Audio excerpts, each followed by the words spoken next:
live. Ah, cool.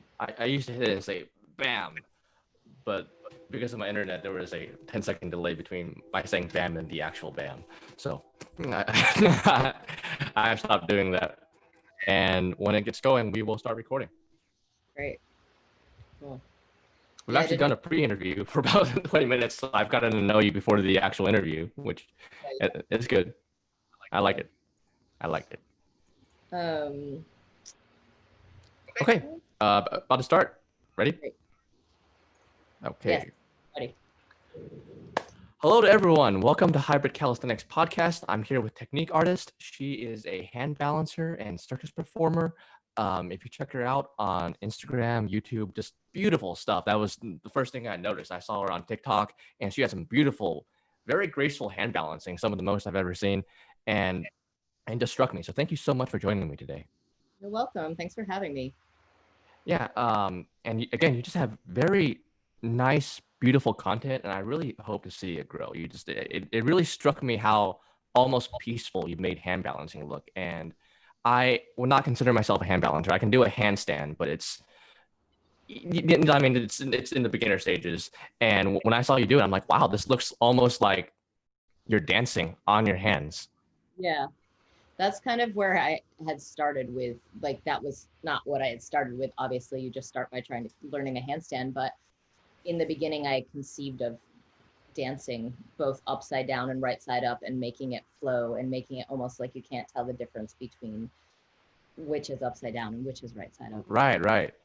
Okay, so we talked about this a little bit pre-call, but can you tell the audience a little bit about what you do?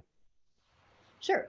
Yeah, so I'm a hand balancer, and for the past 6 years, I've been performing in shows, circus shows, theater shows, cruise ships, and then a lot of events. And then I had begun online teaching in the past. Well, I've been online teaching like off and on for 5 years, but really in the past year, I started to like think about how I could present more material and make like my handstand brain more accessible to the world, because I think about Mhm. this stuff so much. And so then I created Technique Artist and began just posting content so people could understand how my brain works and then be drawn to me for the way I think about teaching. Um, and so now, with the world in the state that it is, there aren't shows. And now I'm online teaching and offering material to people who want to learn about handstand technique and mobility, like flexibility. Okay, so this is something you've been interested in for a long time, correct?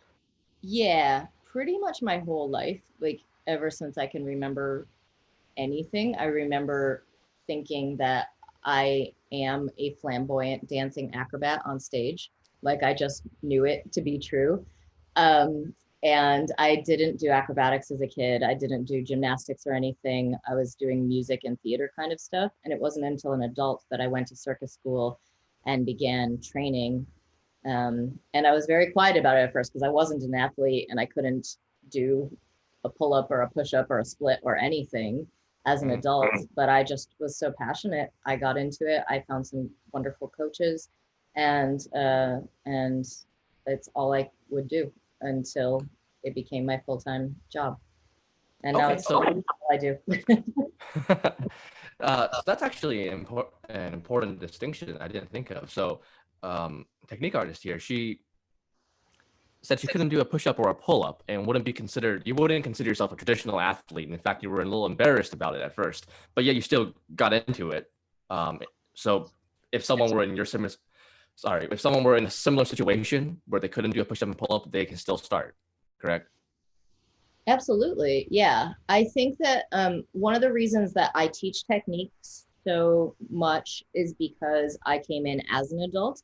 And Mm-hmm. if you're starting late in life, then I do believe it's very important to learn technique well, because when you're a kid, you just have people put you through the motions and your body learns it by going through the motions. But when you're Mm-hmm. an adult, you have all these fears and you have all these things that have already happened to your body. So they might have like little old weird injuries or like tightnesses, Right. weaknesses, or imbalances, or even things that are like psychosomatic that inform how the body works and holds itself And so my work is based on working with that and balancing things out so that you can balance.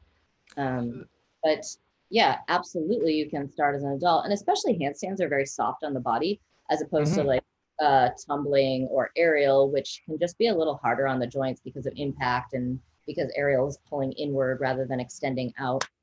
Um, and so, yeah, I've taught handstands to people in their 50s, and yeah, they're Okay. great. That's actually an interesting point I didn't think of, and I should have thought of that as a previous question. But you mentioned we can work around injuries. Are handstands and hand balancing, in your opinion, do they have any effect on healing injuries? Yeah, completely. That's a great question. Yeah, and so interestingly, over this past few months, is more people have been doing more handstands because we have time in our house and lots of it. Um, I've gotten a lot of aerialists that have come to me, and a lot of aerialists have like tight, strong, bulky shoulders and have like little things going on in their shoulders. And so it's been a real pleasure as a handstand person to stretch their shoulders out while I have the opportunity that they're not making them tight again in the air. And then, yeah, people with old stuff, like a lot of times injury can just be like bad neuromuscular patterning, or it can be like weaknesses, like the sort of things you go to a physical therapist for, like instabilities or places that are tight, or a combination of those things. And as you like lengthen out the tight muscles and stabilize and strengthen the weak muscles, it can take the pressure out of the joints so that the you're not impinging nerves or soft tissue or pushing bone on bone. Okay, let's get into some specifics on that, and we can really nerd out. Um, the handstand is not a dynamic pushing exercise, but you're pushing. What kind of muscles are we stretching there? Well, one of the interesting things that there's actually almost no research on this that Mm-hmm. I could find, but my understanding is that handstands, like ballet, work on eccentric contraction, so the lengthening of muscle rather than the concentric contraction, the pulling Mm-hmm. in muscle, but you're doing it rather than like taking a weight and like releasing it off away from you. You're actually going from a lengthened position and lengthening further, but due to the force of gravity, you are always pushing against gravity. Um, and and that is where the eccentric contraction comes in. So in that way, you're actually kind of stretching all of your muscles. That's really interesting. So, you're saying that it counts as an eccentric contraction, yet you are furthering it. So you're pushing as you're pushing out, but it counts as eccentric. I mean, again, there's actually, I don't think there's research on this, and I think it would be cool to like work with somebody and Yeah. do research. It may, like, some may see it as an isometric, where staying Mm, still, but I do believe because gravity, because of gravity, that you're actually pushing against, that you're actually elongating because of time and gravity, because of exhaustion, because gravity wants to keep pushing you down on yourself. You're always having to work harder the longer you're in a handstand and push away even harder, even though you're not going anywhere. no, that makes a lot of sense. And just I have some younger viewers. Isometrics are isometric just means same length, and it's referring to the length of the muscle, and it generally means you're not moving during exercise. And I've done some research on this myself, and it's interesting because there are at least, and some people they argue about the definition of these two, but there are at least two different kinds of isometric exercise. There's one where you just choose not to move. I mean, there's not really one I can demonstrate while sitting down, but if I just held my arm here, okay, Mhm. I'm choosing not to move. Like nothing's pushing against me. But if I were to push against a wall or something, and that would be overcoming isometrics. Whereas this, and with handstands, it'd be yielding isometrics. So what we're pushing against gravity, but yeah, it would still count as isometric. Oh, so when you're pushing it against the wall, that's considered overcoming Yes, isometric? overcoming isometrics. Yes. So then I guess then a handstand would be considered overcoming isometrics. It would be pushing against something that's interesting because you are stretching out almost as much as you can, right? Almost as hard as you can. So I mean, again, some people, the definition is a bit hazy. If you look at some of my content, so pushing against a wall or an immovable object, something that you're exerting as hard as you can, but you can't move, will be considered overcoming isometrics. Whereas if you just held like a wall sit would be yielding isometric. Whereas, but I also have a device where I pull against a spring, and I can't pull as hard as the spring. Oh, look, the Instagram has kind of ended. It was Um, echoing. no worries. I'm not worried about it. Pulling against a spring, that's also considered yielding isometrics because there's resistance pushing against me. So the definition is a bit hazy, but people that are interested can look up the definition of overcoming and yielding isometrics. Again, it seems like something that's very cut and dry. You read it and you go like, well, it seems very interesting, but it seems very, very clear cut. But there are some things on which there is some debate, just like the spring. If there's something pushing against you, then it may be yielding isometrics. Does that make sense? Yeah. Well, what I'm curious about in this, as somebody that looks like they're staying still, like if I, just holding a handstand for a minute, it looks like I'm staying still. Well, in fact, within me, I'm doing a tremendous amount of work and movement is happening. There's like so much movement, even though you look like you are perfectly still.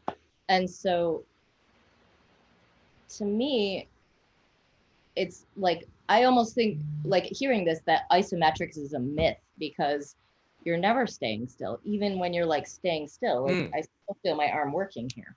Do you know what I mean? Right. Absolutely. Yeah. Depends on how. There's like, but there's this gray area for. Well, there is an associate of mine, an author I really admire. He recently released a book called The Ultimate Isometrics Manual.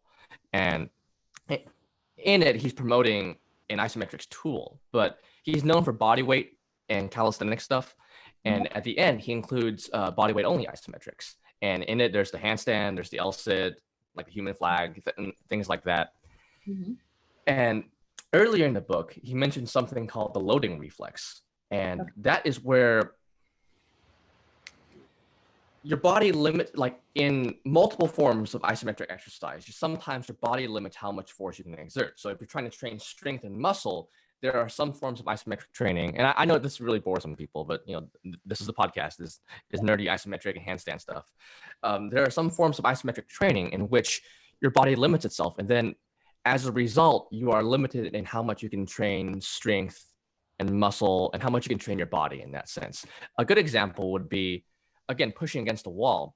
You're pushing as hard as you can, but your brain supposedly knows nothing is pushing back. And there's the absence of a loading reflex. Whereas if you were to try to pick up the back of your car, the suspension system lets you lift up a little bit and something is pushing back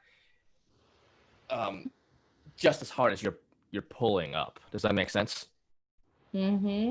So it's a difference between lifting up like a live weight and just lifting up a railing, something that isn't moving. Oh, and so the body's system, the loading system doesn't kick on when it knows it's not. Right. When it knows nothing is pushing back. Our brain is kind of smart like that. Now there are different levels to this, to my knowledge. Like for example, if I just, if I wanted to be a bodybuilder, could I just like stand here and just tense my arm, tense my bicep as hard as I could? That would actually work our bicep and our tricep, depending on the angle, to some degree. But even though it's tensing against our own muscles, our brain is limiting itself. Something that has less inhibition, cortical inhibition, and I'm not an expert on this, this is just my understanding of it. If you push against your own muscle, like for those that are listening audioly, if I just push against my own hand, I'm trying to bicep curl my own hand, and I'm pushing as hard as I can against it, there is less inhibition, but it is still not as hard as we can pull if we're pulling against a live weight. Does that make sense? Mm-hmm. Mm-hmm. Okay, and the reason I bring that up is because bodyweight isometrics, like some of the elbow levers you do and handstands you do, that has the loading reflex. So it's actually great for training the body because the loading reflex is your body against gravity in handstands, levers, L holds, Yeah. flags, things like that. That's why I brought it up. So it was a bit of a tangent. I was wondering, is like, oh, because it's like it does seem like I'm loading, even but Yeah, exactly. I train in where it's like where you're intentionally finding the point of the most weight and working with the most weight rather than just sort of randomly going on to, Right, going right. on. So Yeah. No, that makes a lot of sense. And that's something I'm curious about. I think a lot of our audience members might be curious about. In a handstand, you say you are constantly adjusting. How much of it is, I have a suspicion for your answer, but how much of it is pure strength, of adjusting, and how much of it is just being balanced? As you get better, do you have to adjust less? yeah, absolutely. That's the whole thing with technique, and that's why I love technique. Is it's the most efficient way to do it. Mhm. So if you don't use technique and you use brute force, and basically it would look like if you took somebody that did a lot of weightlifting and they didn't have a lot of mobility in their joints and their joints didn't stack up well, their handstand might look kind of like this, and they might look kind of everything contracted and bulky and arched a little. Mhm. um, and you can still hold it, but it is so much work. It's like you're Mhm. lifting weights and you're almost lifting more than your own weight because of the angles of things on your joints. But if you stack things really well, it's kind of like standing around on your feet because your body just figures out when you're young, you just naturally figure out what is the most efficient way to be up on my feet and balance. And it's essentially becomes the same thing on your hands. It's just that because it's not natural, we have to train it in. But yeah, it becomes very light when everything works together, when all of the muscles go in the right order and when they all support each other in the right way and they keep the joints lined up. It's just little micro adjustments to keep things on top of each other. Okay, so a key takeaway would be when you have everything lined up and you have good technique, you're saying it requires relatively little strength. Yes and no. It, in the sense of like a bodybuilder lifting weights, not much strength. But at the same time, it requires a lot of core, and it just requires, yeah, it's more a balance of the muscles than strength. Okay. And it depends on your body, and it depends on how much mobility you have in your joints. Like I have very mobile joints, that's why my Mhm. legs go all over the place. Right, right. So for me, I need more strength, but it's very long strength. Like I need end range mobility, or end Right, right. range stability, strength, end range strength. Um, where it's so it's not like a condensed, contracted strength. Yeah, that makes a Oh, lot of sense.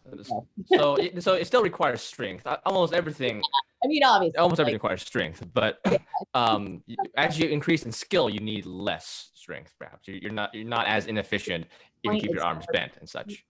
sometimes, man, you see some really good hand balancers that they don't look like they look like a normal body. Like I look jacked. I look like I do something with my body, right? Yeah. But there's like people that started when they were a kid. They just look like anyone walking on the street. You would never think they do anything weird because they are so lined up that they don't need a lot of muscle to support. Okay. So yeah. Well, let's because I know some people may be curious. Some basic handstand technique for people who are just curious about it. Straight arms. Is that something? Can you Yep. can you lay out some basics and foundations? I realize you teach this for a living. You don't have to give away everything, but It's fun. It's fun. I love talking about handstands. Okay, we'll start from the ground up. So you want your weight on your knuckles, or I've started using fingers as like as the cue, because so usually when you're getting started, the weight ends up more in the back of the hands, but you don't want that. That's where wrist pain will often come in because you're compressing. But this is the balance point. It's really right here in the knuckles and into the fingers. You're using your fingers a lot to do the balancing. Yeah, you want the elbows straight. Mm-hmm. And this is a little different for everyone because every body is different. So you're always kind of figuring out the bodies, but you do some amount of balance in the elbows, especially on one arm.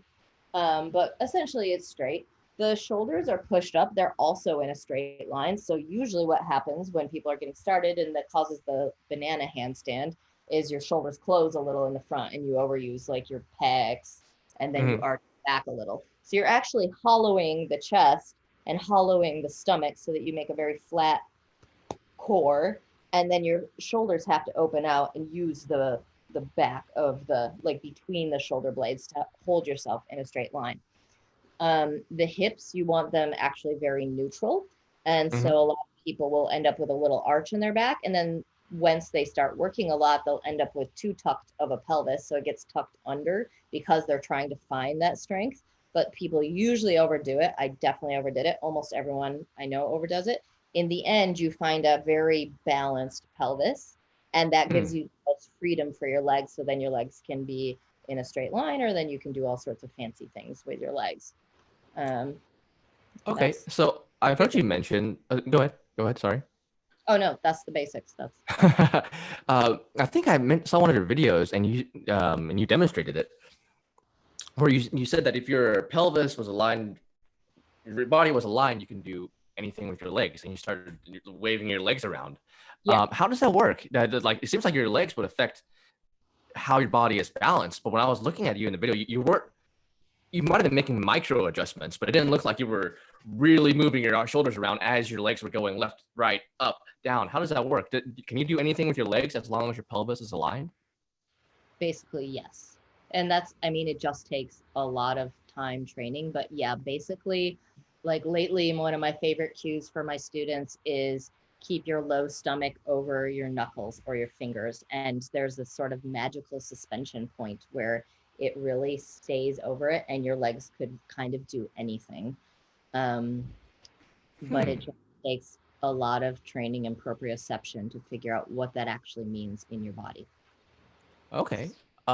So you mentioned that it takes a while just to give people a ballpark because this is a very common question in any skill. How long does it take? How long did it take you to learn a handstand? How long would it take an average person?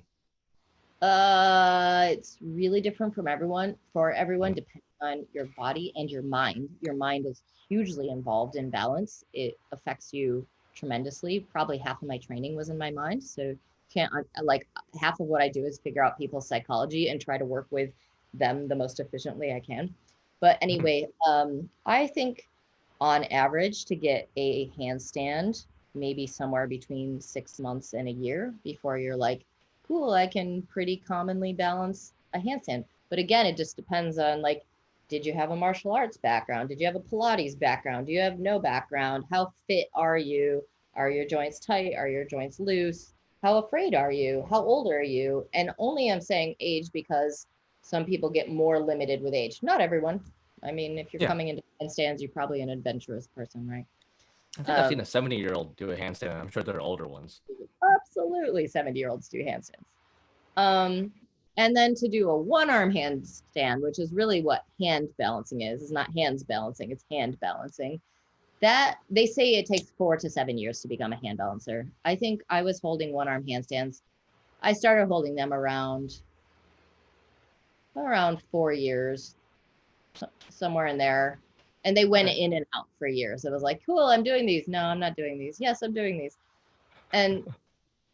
And so yeah, I was around when I started, and it was like janky. Like, okay, now I'm okay. I'm in a one arm handstand, but there's no like proficiency. I didn't really know what was going on, but I was doing it around 4 years, and that's training 4 to 6 hours a day, 6 days a week. That's to train to be a professional level hand balance. Wow. Yeah. Wow. Okay, so that was actually an interesting distinction. Is that something that that you like to do for semantics, or is it something that's in the hand balancing community where you have to be able to balance on one arm to be a hand balancer. Yeah, no, that's the definition of Yeah, the. because of hand, right? Not hand balancer. Okay, I never thought of that. Yeah, no, there's, I mean, you can be a circus artist with a ground act that has a lot of handstands and maybe does like acro dance or does, like contortion or contortion-ish stuff, Mhm. or maybe do some theater work with it where you're not doing one-arm handstands. And there's people out there will say like I do hand balancing when they're just on two arms, but generally like an actual real hand balancer is doing one arm handstands. Okay, awesome. And you mentioned it depends on how fit you are and things. Can you give an idea of your fitness routine? Sure. I mean, now I would consider myself, I don't want to say lazy because actually I'm more efficient, but now I only train about 2 or 3 hours a day. And I start by, Only train 2 or 3 hours a day, I he only train says. 2 or 3 hours a day, considered to be a slow growth rate. But again, like I'm more mature, I'm more intelligent, and I'm working on very refined stuff. And so it doesn't take the brute like amount, like the bulk amount that it did when I was in the dense part of my training, like the pure training part. Now I'm like, I've been performing for a while and I'm doing it because I want to advance myself, because I want to be a better coach, and because I love understanding technique. So yeah. But basically my day looks like, in an ideal day, I would do 10 minutes of core, and I have core that I especially like, but then sometimes I'll just throw on a YouTube video and do 10 minutes of core following someone. And then I do hopefully 5 minutes of shoulder stability stuff, because I'm coming from a body that is kind of quite mobile. And so I need a lot of stabilization exercises. So I'll do some different stuff with like small hand weights and like with body weight and TheraBands and stuff like that. And then another maybe 5 for pelvic stability. Um, and then I What's a do, pelvic stability exercise? Sorry to cut you off. no problem. Squats are an amazing pelvic stability exercise. So you're basically like, you want to get your pelvic floor really working and it being the source of strength for the surrounding joints. And this is Okay. especially helpful for people that, again, are hypermobile. Tends to be people with female bodies that are more mobile, and tends to be males who are less mobile. Not always, but this is frequently the case. So I end up Hmm. teaching more females than males, um, because I understand stabilization so much. That's where I'm coming from. So Gotcha. I do that. I stretch out my splits. I stretch out. I do my first handstand hold of the day, which is around 2 minutes, just holding straight. And then I do over splits. And then I start getting into like hand balancing. And basically, I just hop into my one arm work now. You wouldn't do that Okay. until like I'm 12 years deep now. 12 But years deep. yeah, but it just, yeah. And like, if the gyms were open, I would love to be lifting weights 2 times a week and doing a little bit of 2 to 3 times a week. I love to do 10 to 15 minutes of cardio and about 30 or 40 minutes of weightlifting just for my upper body. Right. But gyms aren't open now and I'm actually missing it. I can feel it a little. I feel like, oh, I need a little more. This is me personally. We need to get you on some calisthenics stuff. Whatever you're doing with weights, I'll try to find something with calisthenics that you can do. Do a thing. um, do you do any yoga? That's because some of your moves almost seem related to yoga. No, I don't. I know some acrobats that do. For Hmm. me, I had done yoga before I did circus school, and because I didn't know what I was doing and nobody caught it, it actually was made my shoulders less stable. Like I pulled on my joints a lot in yoga because I didn't understand how to stretch the muscle as opposed to the joint. Hmm. And so for me, as an already like wiggly person, it made me more wiggly. Um, Interesting. I wouldn't be opposed to doing a class, but I just like getting my training done, so I don't usually do a whole lot other Gotcha. Well, your training actually sounds um, not necessarily intense, but lengthy. So I guess you do a lot of endurance and cardio. I guess when you're performing, do you need to perform for several hours at a time? Um, I have my acts are all around 5 minutes, which is a normal length for circus acts. But it's pretty hard because you're on your Okay. hands.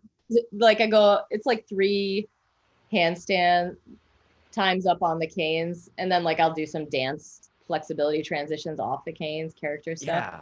But it's like 1 to 2 minutes on my hands, and then I come down and do transitions, and that happens 3 times. And so that in itself is it takes in its own kind of endurance. Same for the trapeze or for the adagio act, and and the cruise ship I was on, I was one of the shows I was on was I was the lead character. I was Puck from A Midsummer Night's Dream. If Oh, anyone familiar with that, it's a super fun role to play. I loved it. It was very me.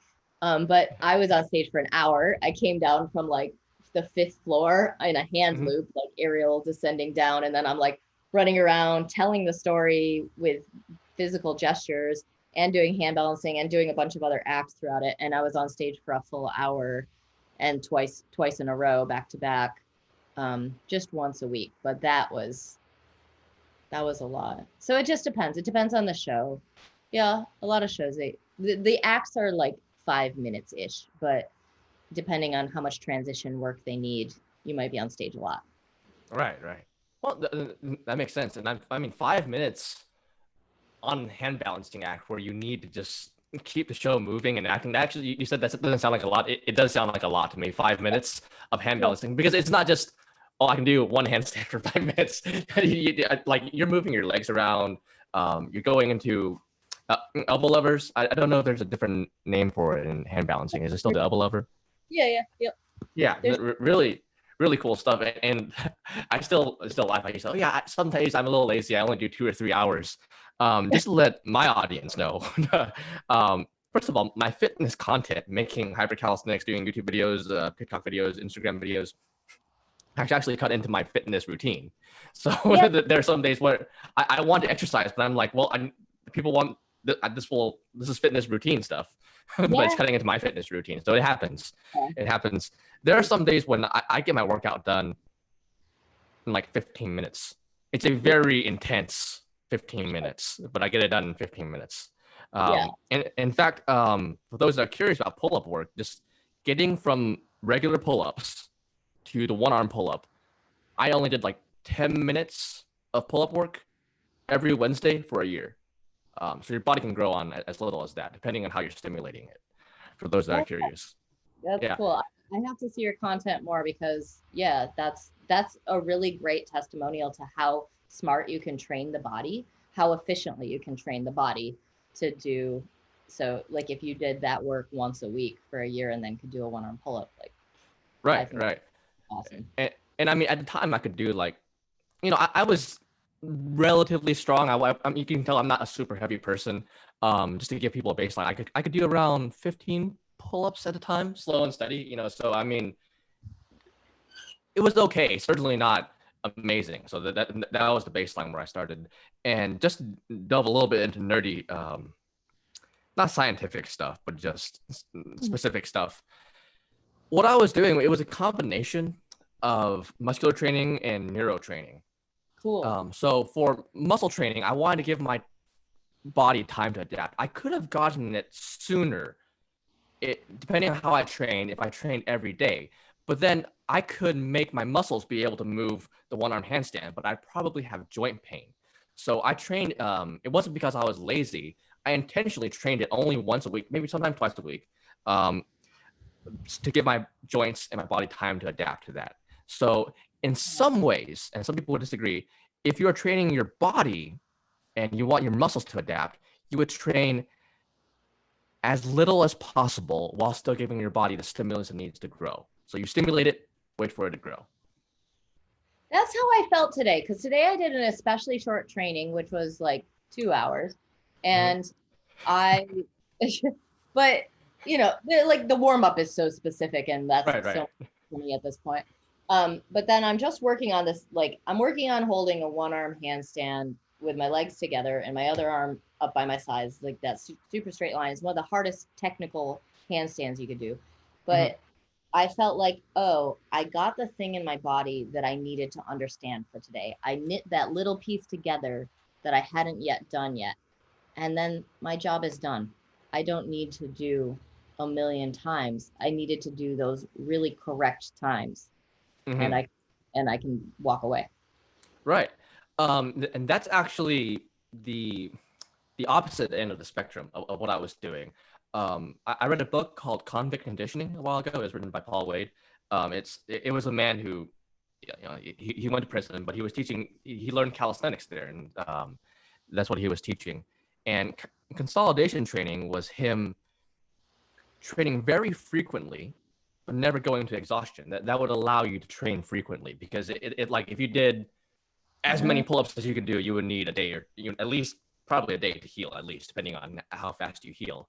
But instead, he would just do one every hour or so, and especially like harder pull-ups.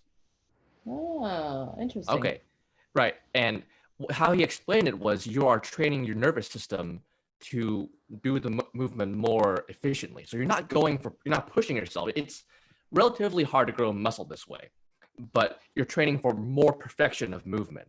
So in skills like hand balancing, you need to practice it a lot. Like it wouldn't work if I just did like I was like, well, I'll do my 1 minute of handstand work, and next week I'll do another minute. It's gonna take a while before I get to handstand.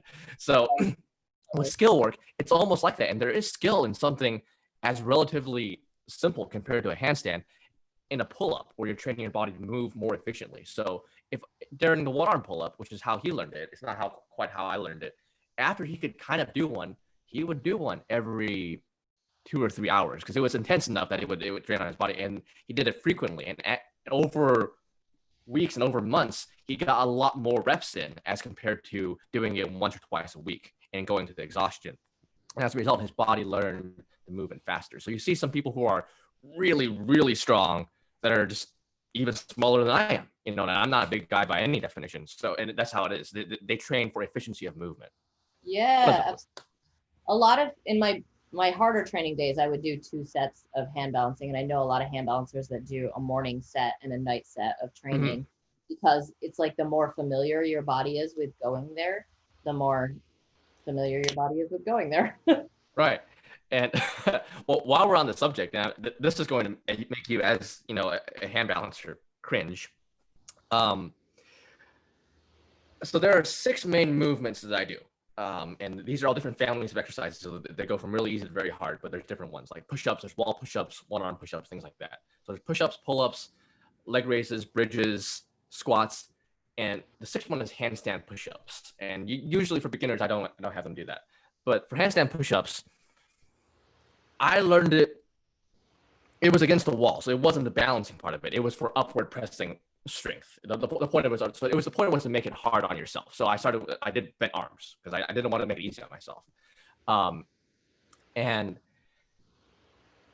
it wasn't until I could push myself up from a slightly bent one arm when I was like, well, I'll start exploring hand balancing. And it, it was remarkably hard. So just to give people an idea of, you can have upward pressing strength and not have a great idea on how to balance yourself. I can't balance Oh myself yeah. freestanding on one arm. It's so different. So different. Yeah, it is. It is. It's a big animal. And the thing, well, like with a push-up, handstand push-up, you can also make it pretty easy on the body if you use a little bit of momentum with the legs and you Mm-hmm. just bend the knees a little and pop it up. Yeah. Um, so you can also learn in that way, and then the rest of your body, as it learns that, can then learn how to drive it better because it's done the action in that direct motion. Okay, for a freestanding one, right? Yeah.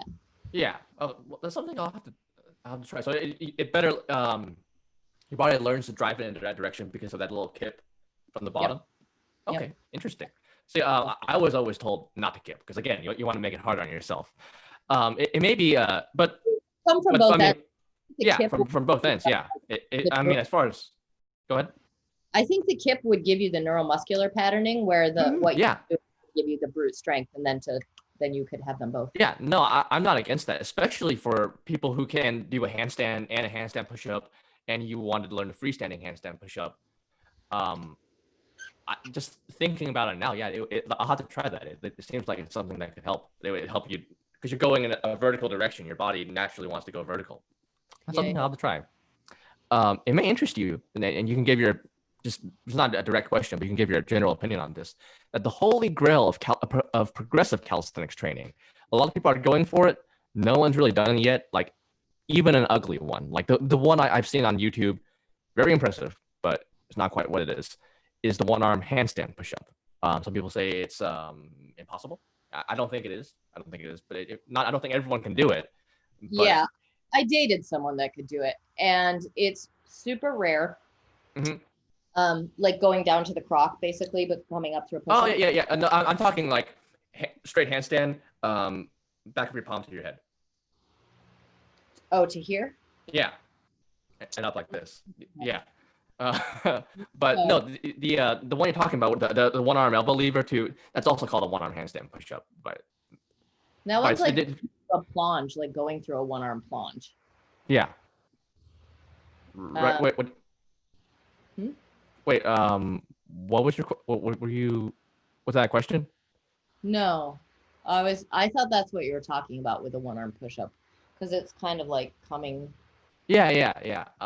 So the one arm so the thing that people call the one arm handstand push up is sometimes a one arm elbow lever, and I think you kip up a little bit and you go into a one arm handstand. Correct? Yeah, but well, most people do it with a kip up. That's like normal, but there's few people out there that are very tiny that can do it through an actual like press, like through a plunge, one arm plunge press. But I guess that would be different than a one arm push up also. Yeah. That's because again, with calisthenics, it's to make it harder. It's to train your muscles, not necessarily for beauty of movement, though. Yeah. It can look very beautiful.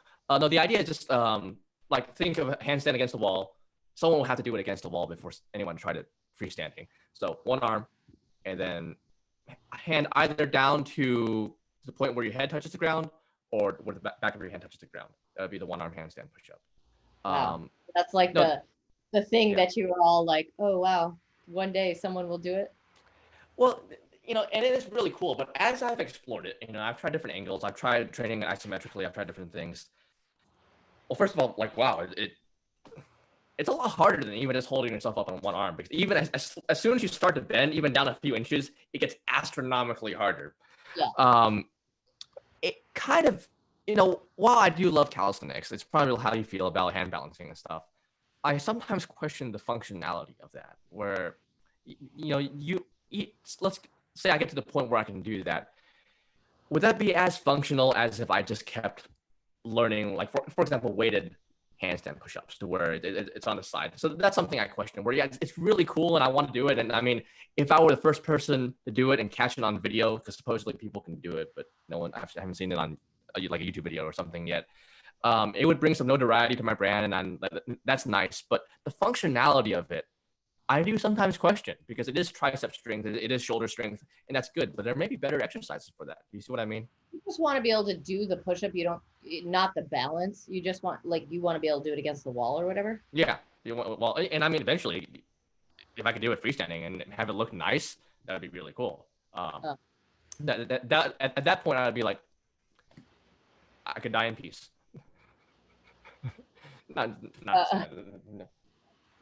You'll if you could do that, then you'll want to do something harder. Right. Well, I mean, even from that, people don't really think about it, but there's an easy way and a hard way to do it. If you did it like straight up to where your palm was directly above your head like this and you went straight down, that's a lot harder because there's a lot more tricep strength. Whereas if you like really bent your body and you looked ugly and you went down to the side to where it was kind of like this and you're pushing off to the side, it wouldn't look as nice, but it'd be easier because you can use more shoulder strength.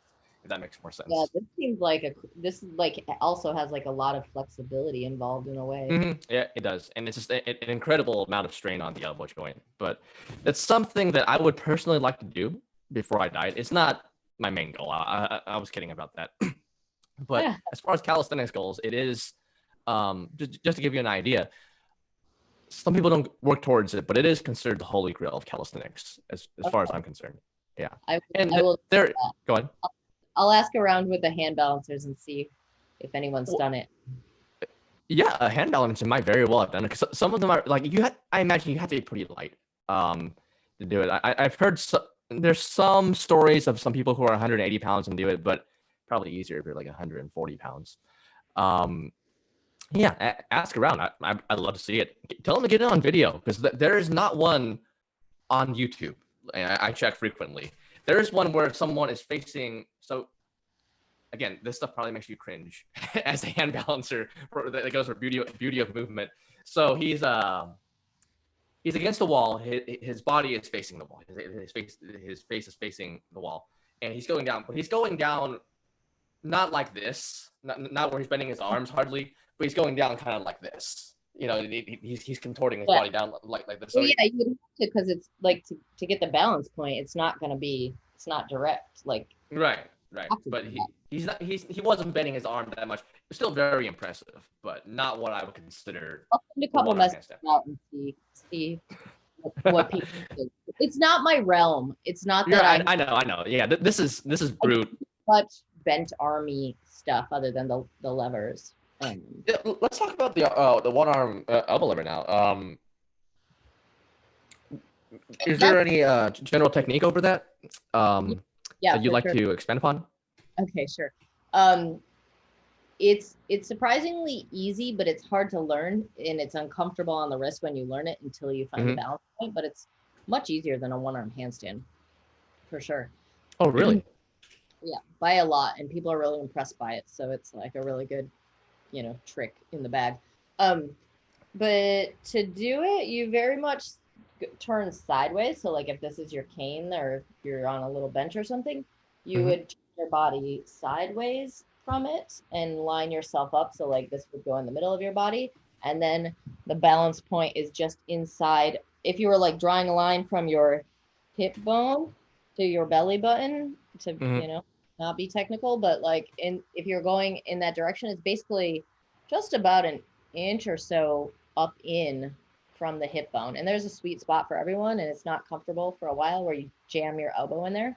And then the hard part is that you want to arc yourself up as much as possible. So you're going to look up and you're going to bring your feet up as much as possible, and just leave the other hand on your other cane or bench or whatever until you learn the balance. So it's tempting to try to put the hand up, but basically leave the hand down and arc everything up. And the thing that people do is they always collapse down over the elbow and try to figure it out from there. But you really need to like arch and look up and lift with your like butt to pull your legs up. And then you just keep the other hand down until your body figures it out. And then naturally your hand will just be able to float off. This is one of the hard, weird things about a lot of handstand stuff, is that you have to sit there and wait for your body to develop it until, like with a one-arm handstand, until your other hand just floats away like magic, and it feels like a million years, and it kind of is. But you don't try to just throw yourself off and like get off the hand with anything. Interesting. You literally wait there, and then you wait there on fingertips, and then you wait there on one fingertip. Like anything new I'm learning, I'm sitting there like this with like two fingertips down, doing all the other stuff for a long time. Very interesting. So the goal of, and you have to say if it's different for a regular elbow lever, is it not a straight line to keep your body in a straight line, but to arch up a little bit with your back? Well, there's a lot of different shapes you could do. So yeah, some people like the straight line. That's aesthetics, really. Okay. Yeah. But you say as you're learning it to arch? Yeah. Okay. Very nice. Depends on the technique. I guess there's some technique out there that's very straight, but mostly I see people arching. And it may not be a big arch. I'm not doing a massive arch, but it's just that tension through the back chain of the body is what suspends you up. Okay. Hang on, I'm gonna decline that call. The one-arm elbow lever, I've explored that, and I don't have it on video, but I guarantee to everyone listening, it is nowhere near as beautiful as Gretchen's. When I started learning it, I could hold a regular elbow lever pretty easily. I took away one arm, and my body just kind of it just kind of shook by quite a bit. It didn't even feel like that much of a strain on my muscle. It was like it was shaking to balance. Like if anyone can see this, my arms going like Yeah. this. So That's why I do so much stabilization work. Like I literally am like playing with water bottles and stuff instead. I'd rather use a water bottle than a hand weight because it jiggles more. And it's once you get your stabilizers like really in charge of the thing, that's when your bigger muscle groups can chill out. They're there as like supporting staff, but it's really your stabilizers that do all the stuff. right. Well, that's something that I've had brought up to me, and I think it's a very interesting point. There is kind of I don't know if a saying, but a thread of thought where in calisthenics, where if you're training for strength and muscle, they say to learn the handstand push-up against the wall first. And then if you want, you can explore freestanding ones, is what they say. And the reasoning is that if you're doing handstand push-ups freestanding and you learn it freestanding, you will lose balance before you can really push yourself to develop strength. But I've thought that the argument to that is you're also developing stabilization strength from that, which may be a little bit different than the strength you need to push, but it's still valuable for your shoulder health and just overall functional fitness as well. Yeah, it's definitely the best for your health, but it's also just a lot like, in my opinion, that's how the handstand works. So it's like absolutely you can make, but it's also the smartest handstand you make, and that's how it becomes where it feels like you're not doing anything, where it becomes really efficient. Right on. So we've talked a lot about kind of strength. It was it was me bringing it up. I'm sorry, people. Some people aren't interested in that. Let's talk a little bit about mobility before we wrap up. Sure. One of the questions we got from the audience is, what's the best exercise to do the splits? I can't say that. Yeah, I remember that one. So I wouldn't say that there's like an exercise for the splits. There's learning about how to stretch and how to stretch safely and how to put your joints in a line. So and there's definitely different forms of stretching, like more active or passive. I do think that it's important. Like I can't just sum it up, even like I was able to sort of explain the handstand line. I can't even, I feel like I really need to be in there watching you to stretch you well. Basically like it should not hurt in your joints when you stretch. So your knees should not hurt when you stretch your hamstrings. And like there's stretching pain where it's like the muscle is sore, but there you shouldn't feel like when you there's a thing that happens in your body where it's like red flag, no, don't do that, and you don't want to go there. And like on a scale of 1 to 10, most like just calm rational stretching should be around a 4 in discomfort. So it's not that you never go harder, but like especially when you're starting, you just kind of keep it calm and steady. It's a daily thing. And yeah, to do the splits, you have to have your hamstring stretched out and you have to have your hip flexor stretched out. And to do the middle splits, you stretch your middle splits. But it's, again, like you really should have a qualified person watching and working with you and I can help people with their splits if they want to contact me. I do private lessons and group classes. But yeah, there's not just like an exercise to get splits. There's a lot of exercises. There's a lot of exercises, and there's just understanding the body positions so that you can do like find the health and the control. Because you're not just like sitting down on your muscles and joints. You're controlling the body so that it's staying in the right shape and giving supporting strength. So like if you see me doing a handstand and my legs are in a split, they're going all over the place, it's because I have strength in the end of my range. Like anywhere my legs can go, I have strength to support that place. You don't want to have a big gap between your active and your passive mobility. Oh yeah, that's something I like to talk about a lot, and because there's a lot of definitions for active stretching, passive stretching, I try not to use it because it means different Sure. things to other people. But I Yeah, tell yeah. people a lot that want flexibility to,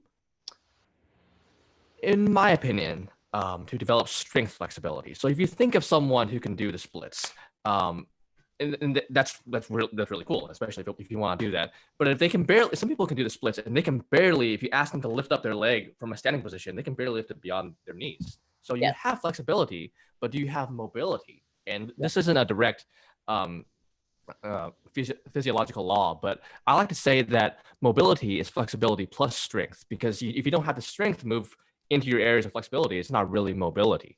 Mhm. Does that make sense? Yeah. So I'm really glad that you brought up the idea of what I would call strength flexibility, to where, Yeah.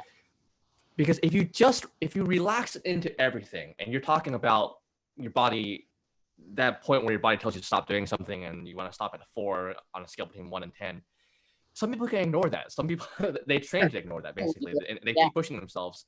I know a um lot of proportionists that started out as injured right, stretchers. Yeah. right. Because just would And push they, past everything. if you only do that, there's other stuff happening, but the majority of what's happening, I believe, is you are desensitizing your muscle spindles. So we have something called the stretch reflex, to where our joints are stretched out. We know we're in danger of injury. Usually when we're stretched out, depending on the stretch, we are in more danger of injury. Like we might tear a muscle because we're so far away. So we have a reflex to stop that. We can ignore that. We can learn to stretch out and desensitize that. That usually goes away after like in as little as half a day, or even less than that. So you see some ballerinas and certain.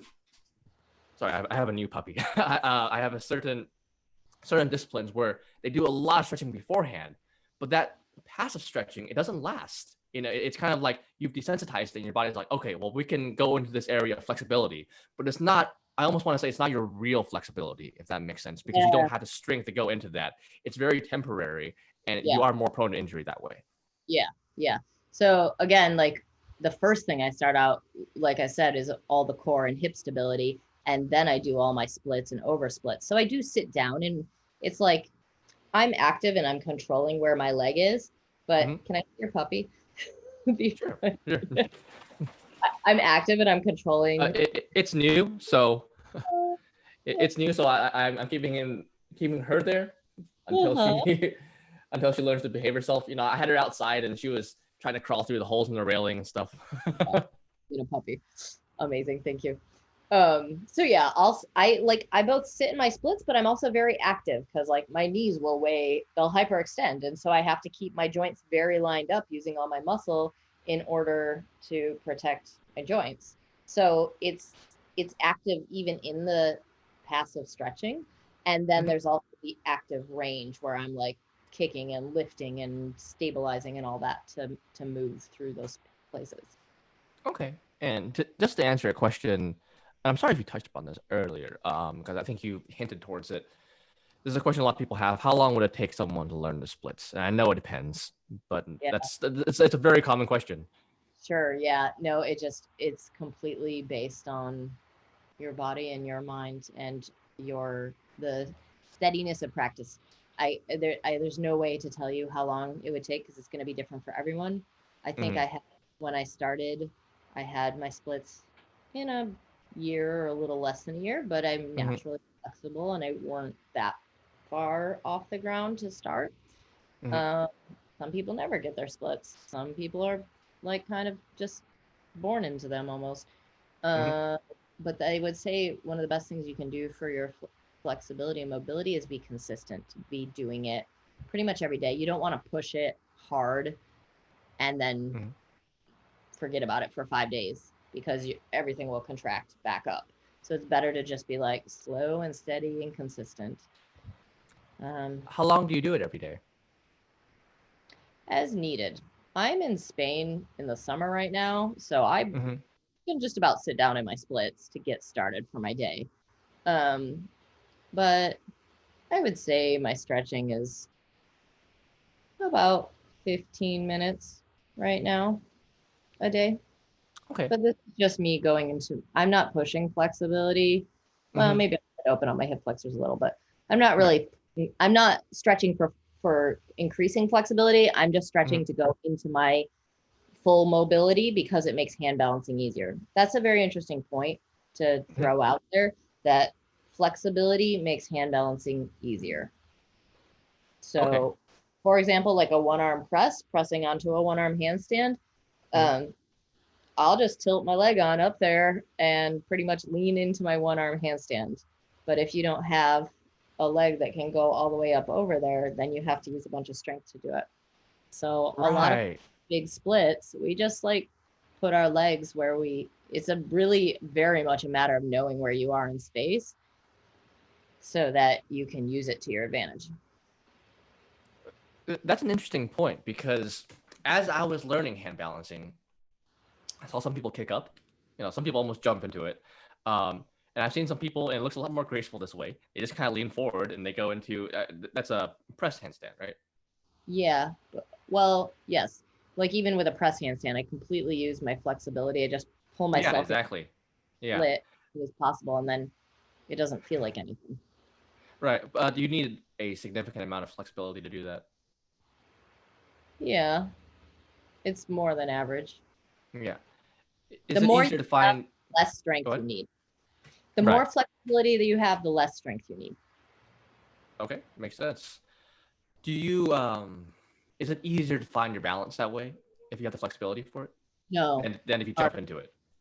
No, it's easier if you press, because then you are activating everything from the beginning, which I think goes into that load thing we were talking about. Yes. So you're starting the handstand from the moment you're putting weight on your hands. Whereas if you jump, because you have momentum, you're more likely to go at some weird angle. So you're both stopping force and you're catching like a trajectory. Like some people kind of dive into it almost in a diagonal or sideways, and then you're like being a moving object flying through space. So that's much harder. But if you are working with a lot of flexibility, it's harder to balance because you have less stability. Okay. That makes sense. Before we wrap up, there is one, and this is not really linked to what we're talking about, but it is an interesting question that I would like to cover. We mentioned a lot of exercises that we do. Are there any exercises you would recommend to avoid? Not even necessarily for your hand balancing and your circus acts, but just in general, things you say, well, I advise you not to do this. You might get injured. It's just not a good idea. What are some exercises you would avoid? I don't want to offend anyone, but I think CrossFit is very dangerous. Very interesting, as I said. Because of the competitive nature, from the little bit I understand about it, people are just going hard, which I appreciate the sentiment and the energy of it, but people are like going hard at all costs and not thinking a whole lot about form. And I think that's where injury comes in. The less you think and feel, the less you feel your body and just throw yourself against the wall like 100 times, the more likely you are to hurt it. And the more you can feel your body and slow down and really listen to what's happening, the less likely you are to hurt it. Or the more quickly you are to catch something before it becomes a big problem. All the time, I'm like hyper because I'm mature. It comes with age. Like there was a turning point that a lot of acrobats have, and because I started as an adult, I hit it pretty soon, where you have to start training like an adult, which is you're not going to do 200 reps. You're going to do 5 or 10 really good reps. And it's like more boring, but it's also more efficient, and I don't get injured almost at all anymore. Where when I was younger, I had to deal with a lot more stuff, but I'm hyper in tune now. Like as soon as my shoulder's like, I'm like, what is it? Okay. You need off. Do you need more juice, water, stretching? What do you need? Right. Absolutely. With your body, No, go ahead. Sorry. Oh, so I mean, I like,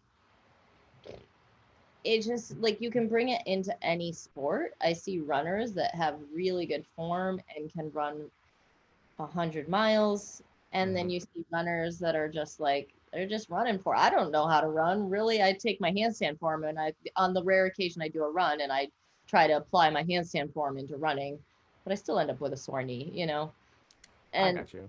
so, like, I think anything you could have form with anything. Um, Okay, so that's actually that's so funny. Because I asked the question, and I didn't expect you to bring up CrossFit, but that's actually the idea of what you brought up was very valid. So it's not necessarily a specific exercise you're saying to avoid, but almost a mentality of exercise of pushing yourself Absolutely. too hard. And About um, where you're go. just like, ah! And you can still go super intense. I mean, hand balancing, Mhm. it's really intense, Right. but you have to be really in your body. The more intense it is, the more you want to be in your body while you're doing it.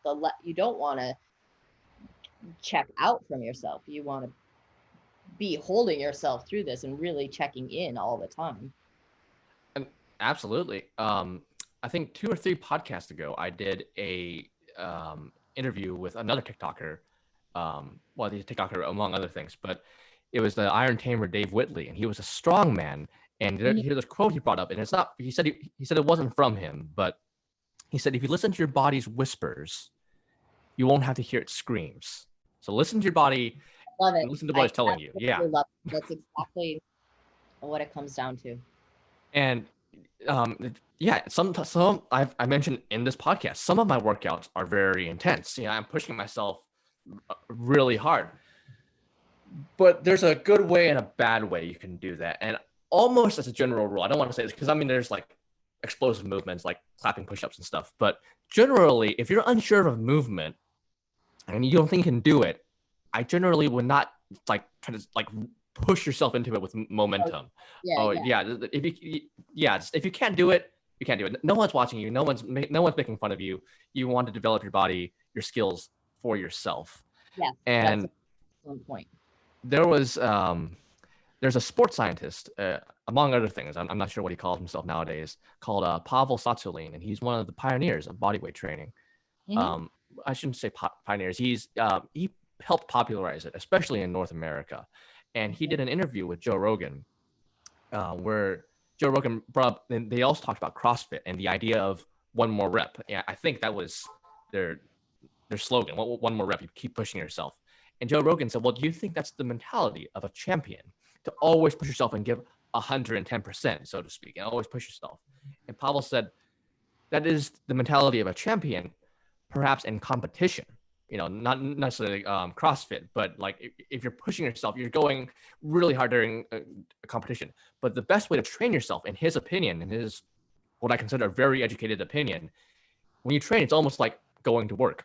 It's like you go in, you do this stuff, you do it, Yep. and you don't have like if you push yourself 110% every day, that only works in anime, my friends. That only works in movies and anime where you keep doing it, and then your Yeah. body is dying, but the power of friendship takes over. That doesn't actually happen. Yeah.